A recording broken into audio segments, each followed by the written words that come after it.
Command ఏం నిర్ణయం చేస్తూ ఏం ఆలోచన చేస్తూ నాకు తెలియదు. అందుకని నిన్న అక్కడ మీరు ఇన్వాల్వ్ కావద్దని కూడా చెప్పాను. కాంగ్రెస్ టికెట్ అనేది నా జేబులో రాజగోపాల్ రెడ్డి గారి జేబులో ఉండదు, అధిష్టాన చేతిలో ఉంటుంది. ఎవరు గెలిస్తే వాళ్ళకి ఇస్తారు. అది కమ్మని ఏం గెలిపించాలి తప్పదు. నాకు నేను నా తుంగతుర్తి ప్రజలు గెలిపించాను.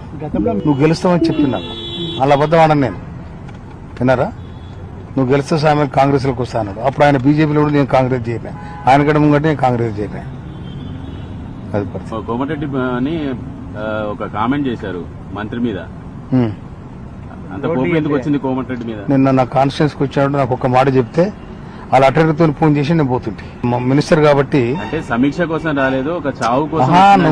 నువ్వు సాగు కోసం నువ్వు ఆ రోడ్డు కోసం నేను దాదాపు 100 సార్లు చెప్పిన. 2 కిలోమీటర్ రోడ్డు వారు పరిశీలించారు నిన్న పోతూ. కానీ నాకు ఒక మాట చెప్తే నేను కూడా పోదు కదా. తాడో పేడో తెలుసుకోవాలనుకుంటుండే రెడ్డి నాయకులతో తాడో పేడో తెలుసుకోవాలనుకుంటుండే.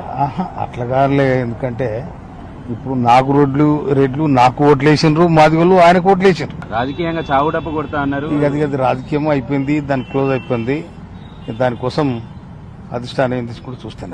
ఇష్యూ మళ్ళీ కంటిన్యూ అవుతుందా? దీన్ని ఇంతటితో ముగిస్తారా, కంటిన్యూ చేస్తారా ఇష్యూ? మీరు గానీ వాళ్ళు గానీ